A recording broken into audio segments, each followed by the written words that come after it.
Mm.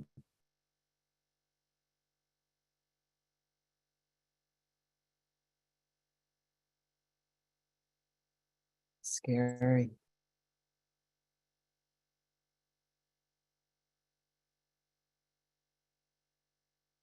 How liberating and inspiring to speak and listen to how we express our beingness. It was a joy. What's the question? If there's anything, is that, I'm not sure if that's something that came from the, if there's anything from that short sharing that just stays with you or that you just want to express in the chat. I felt different from the others and glad to be me. The power of vulnerability and sharing from the heart. Why was spirit not included? Oh, Where was spirit disincluded? I'm curious about that one. Love when we have more physical and emotional expression in Quaker circles. Felt we were gathered and in so much unity with our group, interbeing, interconnectedness, network and internet. A number of us experience the restrictive power of disapproval to physical, emotional modes. Thank you, friends.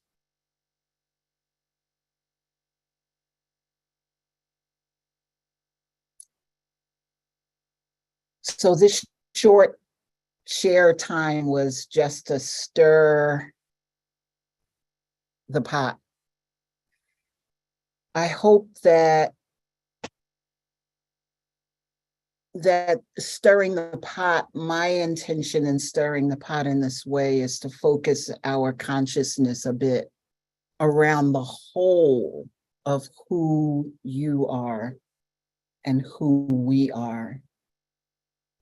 I invite you as I continue to hold that consciousness.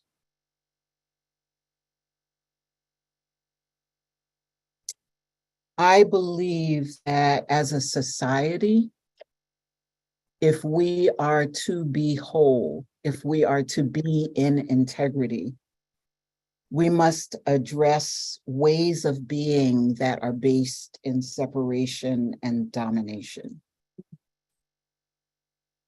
Several friends have begun in monthly meetings or yearly meetings to work on a practice grounded in my work that I call naming and addressing patterns of oppression. I have begun writing a book to expound on my understanding of becoming more whole, and particularly on whole systems transformation. In the book, I go into this practice in depth. I'm framing this lecture around this practice and in discerning and expressing through various channels. Spirit through the physical body, the mind or intellect, and the emotional body.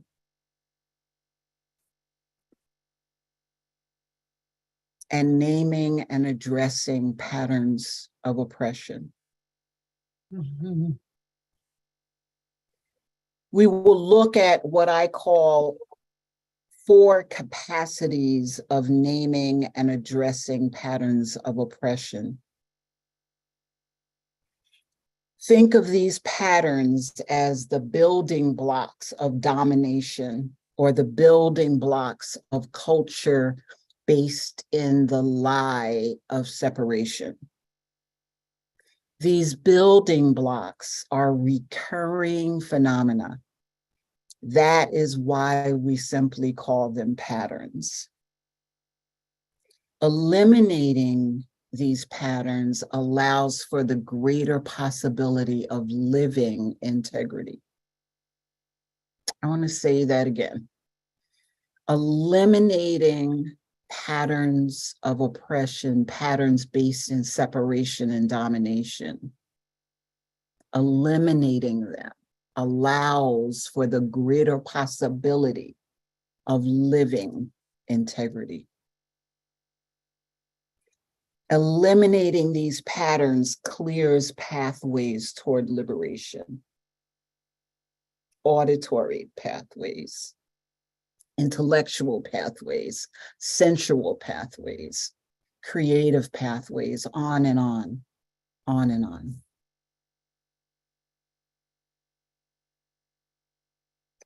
I think I have a slide. The next slide may be around the 4 capacities that I just named. So the capacity to see, to name, to unpack or analyze, and the capacity to dismantle. I wish I had enough time to spend on each of these 4, but primarily tonight I will focus on seeing and naming.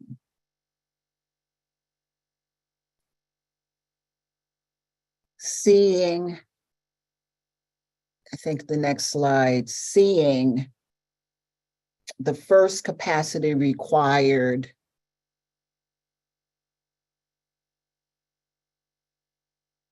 to name and address patterns of oppression. Collective liberation requires tapping into a potential that has not yet manifested and destructuring current systems of oppression. Both sides of the work require that we see clearly.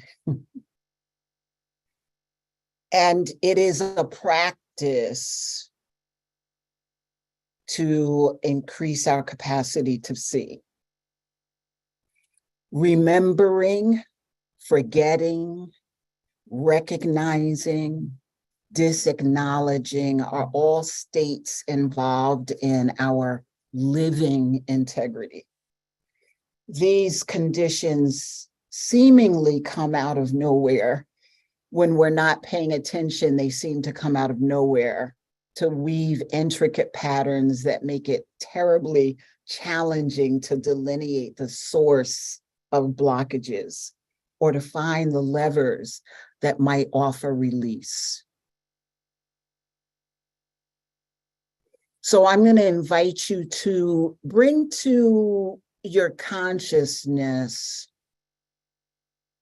seeing clearly and living integrity.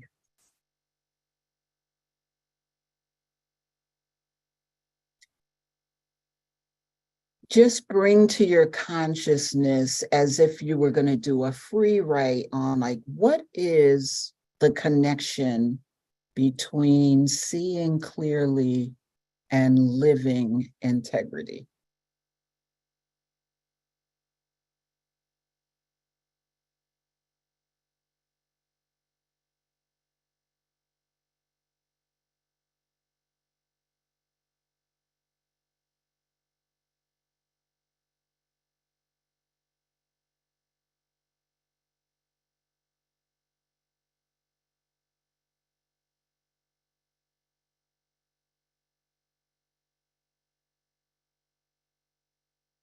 And once again, we're going to give you access to write in the chat.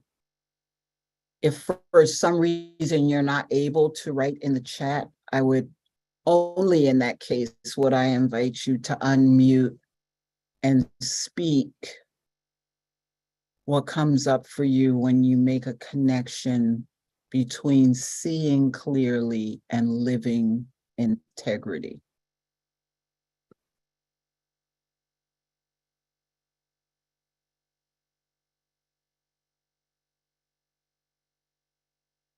And my elder, Lisa Graustein, will read out a few that people put in the chat.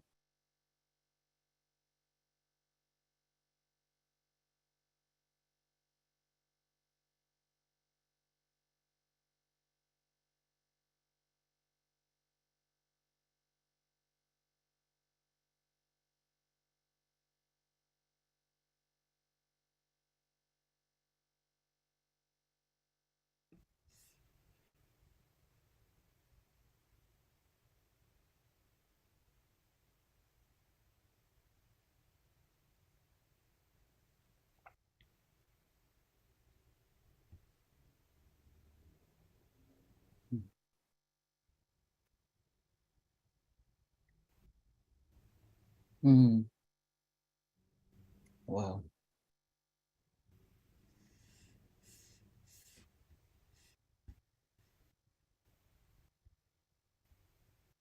Mm.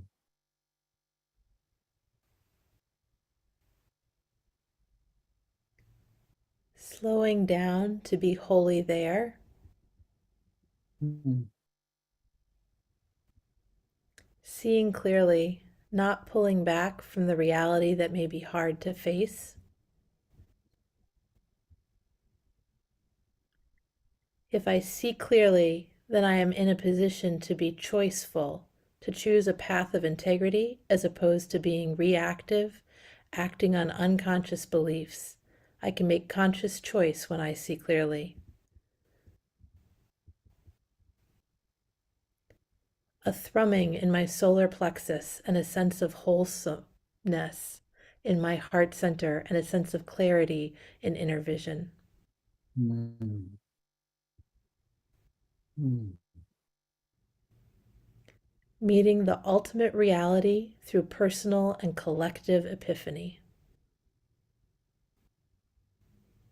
Mm.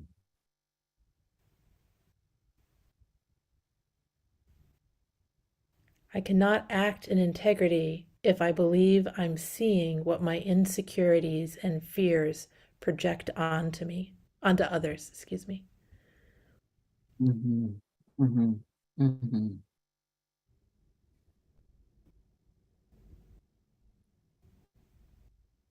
Recognize that I use both domination and humiliation to feel powerful. Mm. Accountability, barriers in myself that don't allow me to move, communicate, love, give, listen to others freely. Mm. Peeling away the outside to get to the real seed that holds the full potential. The outside has to come off for the seed to sprout.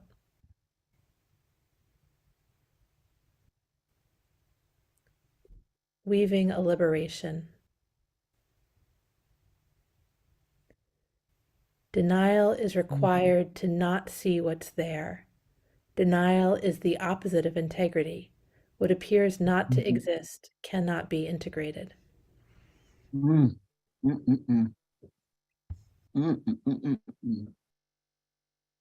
Ooh. Mm. Mm. I would love to just take the whole rest of the time and just read off these. Mm.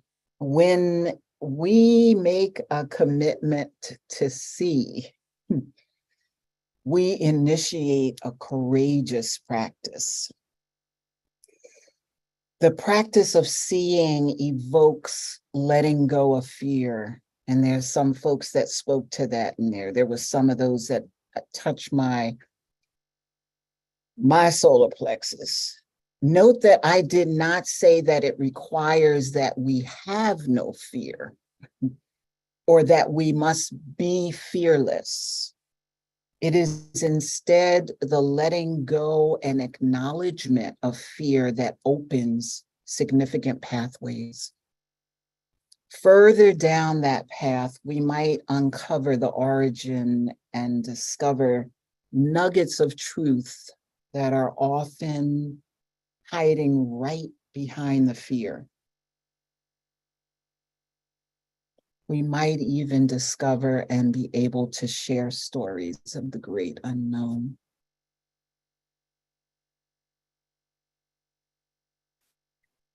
Naming patterns. The next slide, naming patterns, the second capacity. Oh, this is a big one for friends and all capital F friends, little f friends. Naming, speaking the truth of what you see. This practice is moving into risky and often treacherous territory. Do we have that slide? Yay, nay.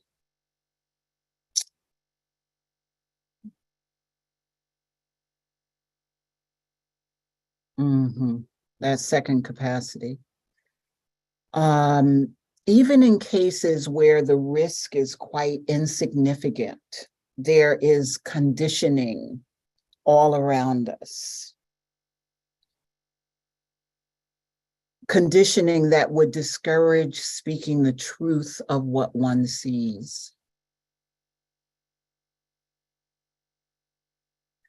Conditioning that discourages speaking the truth of what one sees, discourages being integrous. And what if I had you in the room right now, I would just say, turn to another person and give voice to what that conditioning looks like, that you personally have gotten, that on a group level, what is the conditioning amongst the Religious Society of Friends, Quakers? And I would say on a societal level, what does that conditioning look like? Next slide. I just outlined just a few of the ways that it shows up. Only speak when you are able to prove using rational means that you have seen, that you have sensed, that you have felt. I like to pause on this one because this one feels so much like common sense. Like, I shouldn't speak until I can prove that I've seen what I think I've seen, that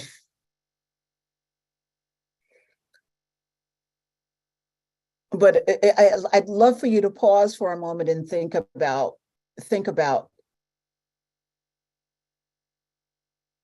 the pathway of what it is that you have seen and naming it. Only speak if you can be civil or at least dispassionate. Only speak naming what you actually see might result in losing rank or the support of your loving community. So naming what you actually see, we know that there's a good chance there's possibility of losing rank, or you may simply be erased completely.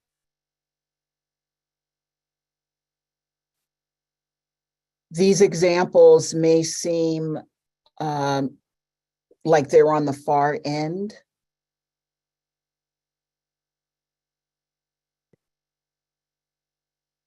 But the times that we're living in call for naming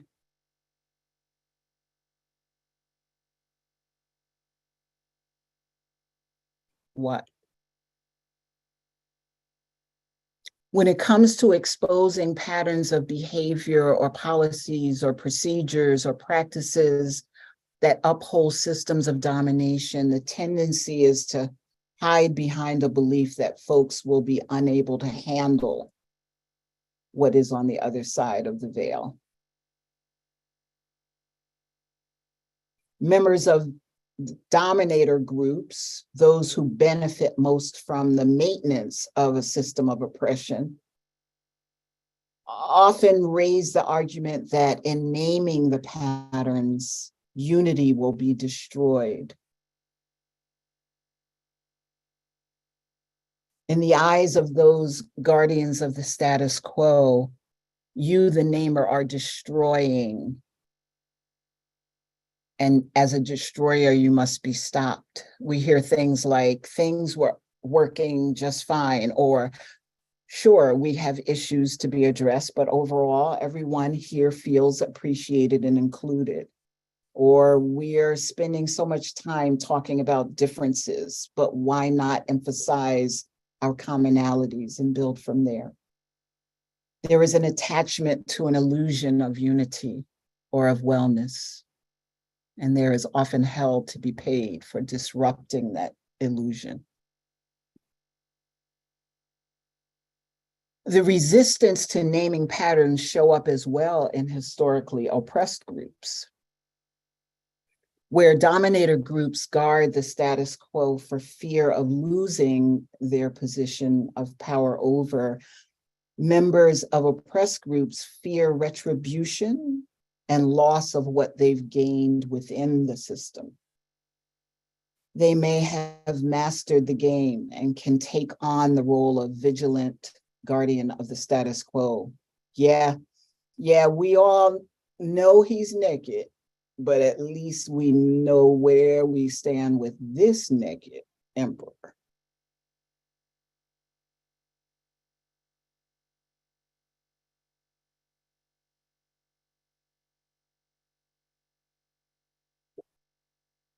How do you show up to resist the naming of patterns?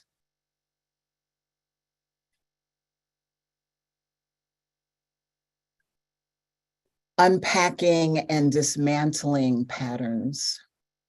I think there's a slide for this.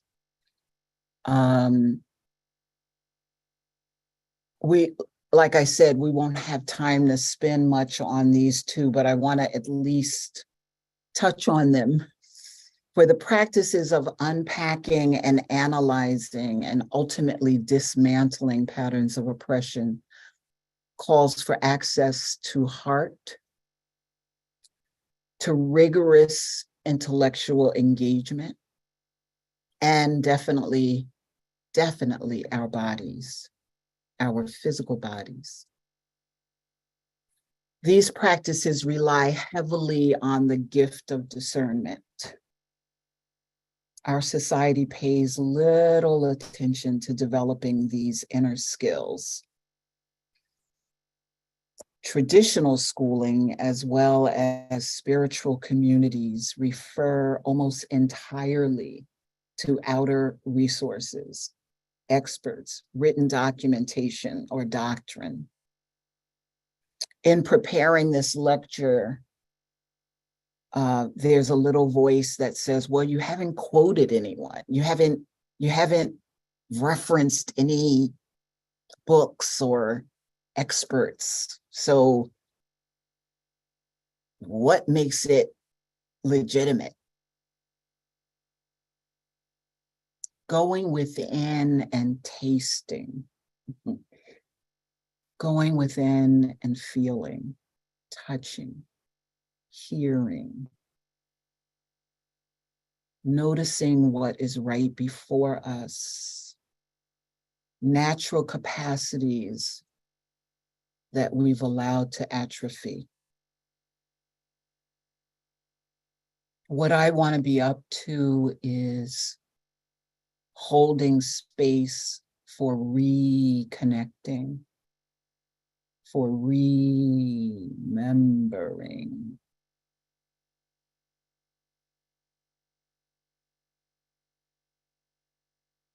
And this is all the more called for as we live in a society based in beliefs of separation and domination that depends on a populace that is cut off from each other and from inner knowing.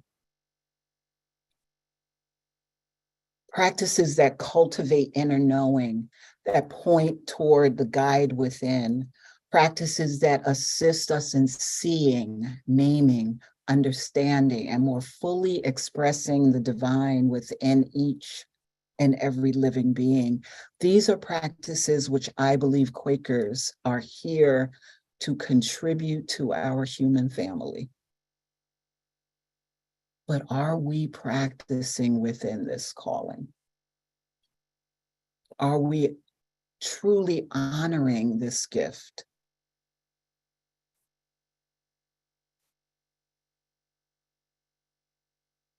It is not that I believe that Quakers are the only ones ones, or the chosen ones, or the peculiar people set aside that know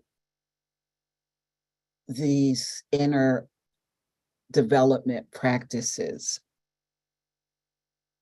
But I do believe that we have a particular flavor to add to the mix, especially now when lies of separation and false notions of intimacy are held in the number of likes and subscriptions or friends we have on social media, especially now when war has been waged against social justice and liberation movements, waged on a societal level, on school curricula that names patterns, on institutions that take steps to dismantle historical and present day injustice, especially now when war has been waged in such direct manners that it makes our heads spin, our body freeze up, and our hearts shudder.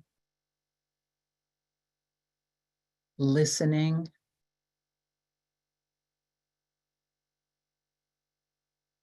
waiting,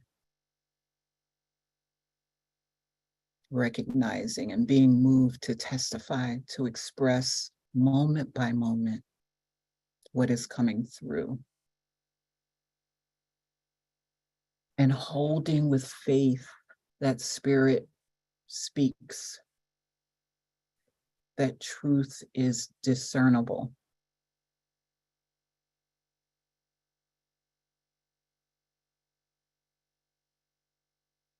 May we open to the whole of who we are, matching the frequency of living truth.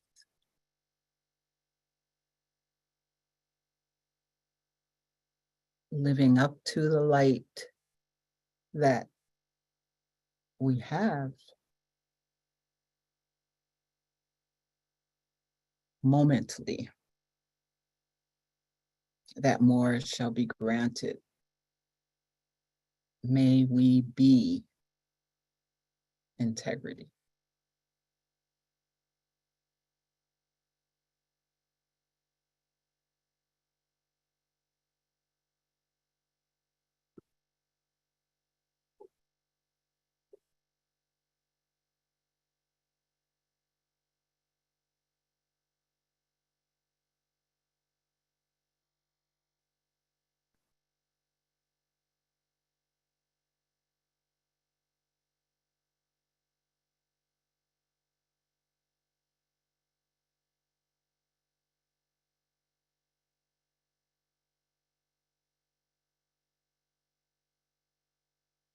Thank you, Niyonu, for that ministry, for that benediction, for that prayer. It truly feels like a calling in of the themes of that we were exploring in this season of the podcast that culminated with your ministry on integrity, weaving together the visions of the Quaker Institute and the exploration of how can our communities integrate wholly the visions of prophetic ministry that we're seeking. And I cannot think of a more fitting way to tie all of these together. And I'm so grateful for the wisdom and truth that got spoken out of the gathered community here. This is the time for your questions, friends. Please be generous in the chat with your questions, and we will do our best to synthesize a few and give them to Niyonu in our final minutes. While we wait for friends to offer their questions in the chat, I'd like to start, Niyonu, with a question that we ask each of our First Monday lectures. In this moment, where is spirit feeling alive in the work that you're doing in the world? Oh my gosh.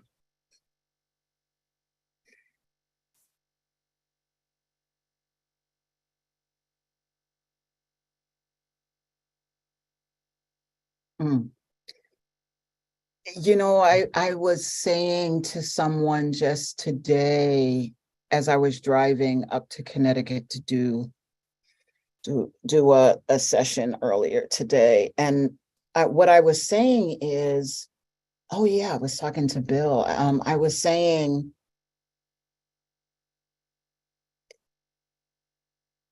every day, almost every day of my life, I am in a circle of people that are checking in with each other and asking, like, how is life right now, or how is spirit moving through you, or what feels really hard right now, and how is that in your body? I'm like, who how did I get this life? So whether you want to ask me about the school that's we're working on in Chester, or you want to ask me about working with Beyond Diversity 101, or my music, or, I just finished another music video. Spirit, every spirit is working everywhere, and it doesn't mean that every moment is joyful and that I don't have challenges. Absolutely. But I don't know where I don't know where it doesn't feel like spirit is working for me in my life right now. I'm always looking for a life partner. That's probably my one area that I'm always like, okay, now can I have my life partner? But I've had some good ones, so. I'm seeing a question in the chat, wondering who else do you see at work doing this dismantling of the patterns of domination and oppression? And question here is about the US and anyone in your watersheds, I guess, that you would want to lift up who you see doing this work. Yeah, I'm surrounded by a circle of folks that are practicing this and doing the work. That's part of why I say I feel like I am honored to be both actively doing the work and work with myself, but also, I'm at an age now where I realize that I'm doing a lot of mentoring and holding space and passing on this work that I've been doing here in Connecticut. I'm ending at the end of 2023. So 13 years to come and be in New Haven, Greater New Haven, and work with folks that want to be doing this work. And so there's that circle. I could go through the names that are here on the screen. Taya, who I haven't seen in years, who is doing this work through theater and through people telling their stories, in spirit. Lisa Grouse, Jonathan Snipes is doing this work on the Snipes farm and holding space. And I am not exaggerating when I'm saying that these are folks that are lifting up patterns, dismantling patterns, and helping to create spaces for healing. Bottom line. And guess what? It's always this way as well. So it's never like we're just doing the work out that way. It's like, oh, okay, I got this piece that I'm holding and that I'm continuing to replicate. So yes, I can name at least 20 people right here that are doing it.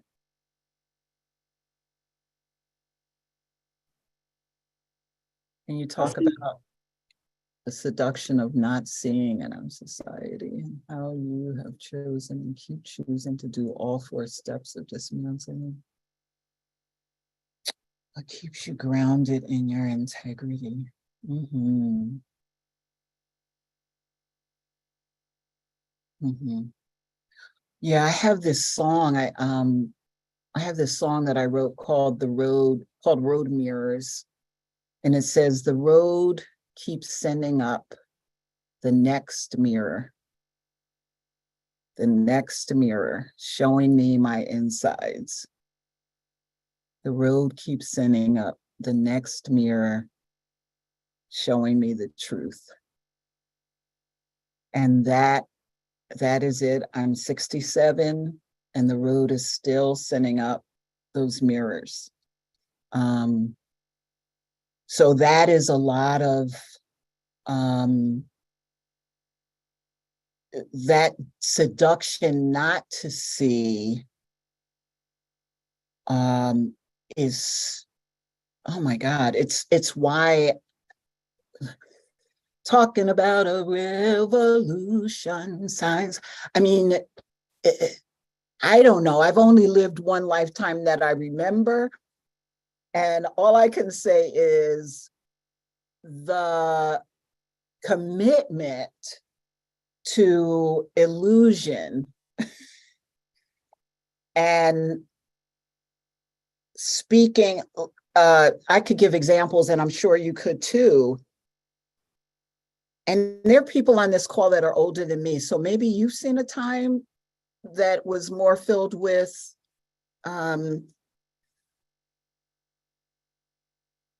I want to say it a different way, more filled with addictive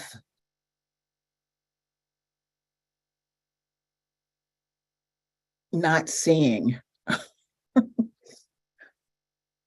And it can be quite pleasurable, the ways of not seeing. It's rigorous. It's rigorous work is all I can say. It's that rigorous truth telling. Yeah, Ingrid. There's a practice that some of us folks on this call know that's called heart listening, where there's a speaker, a listener that's tracking their body as they're listening, and a holder. And the speaker speaks, the listener listens and tracks their body, and then after the speaker has spoken, the listener is only to share what they tracked within themselves. They're guided not to commiserate, not to make a suggestion, but to simply share back, this is what I tracked within myself. And those three practices, speaking from my heart, listening, and noticing what's going on within, and holding with an unconditional acceptance, helps me to be able to stay in this work. Niyonu, thank you so much. I know the friends here could ask questions all day, and I hope this is the beginning of more questions, more conversations, more listening, more witnessing, more turning towards each other. There was another question in the chat about your music ministry, and I want to lift up your website, which will also be in the chat, niyonuspann.com, where I think you can find out more information about your music ministry. For now, I want to take a moment to close this chapter of our conversation and our time together this evening with gratitude towards all of you, and highlighting a few additional opportunities to continue the conversation with Pendle Hill, including next First Monday lecture, which will be in June, with Kay Melchor Quick Hall, speaking about reparations is to justice as art is to freedom. And this is the keynote of the Continuing Revolution Young Adults program that will be on Pendle Hill's campus and online during that same first weekend of June. So we encourage you, please, to check out this and all of our other upcoming programs at Pendle Hill, and really to take a moment to close and worship with this community, with what we've witnessed here, and what we have still to learn from each other.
Thank you. Thank you, friends. Thank you, Niyonu. Thank you, Lisa. Thank you, Anna and Alex. So I have one question. Yes, please. Where's the after party? Do you have some music to share? I want somebody to come have a glass of wine with me. Oh, that sounds so great. There's lots of people who would love to take you up on that. Yes. Thank you, friends. You're amazing. You. Thank you so much. Good night. Thanks. Thank you. Good Good night. night. Good night. Thank you. Thank you so much. Thank Thank you. you. Thank Blessings. you. Good night. Blessings. Much gratitude. Yes. Be well. Absolutely. Great to see you, Suzanne. Thanks so much. Hi, Lucy. Mhm. I think we're getting close to the day when we'll have our first Mondays both online and at Pendle Hill, so we can have the after party at Pendle Hill. Yeah. Hi, in spirit. Hi. Who was that? It was Wendy. Hi, Wendy. How are you? Well.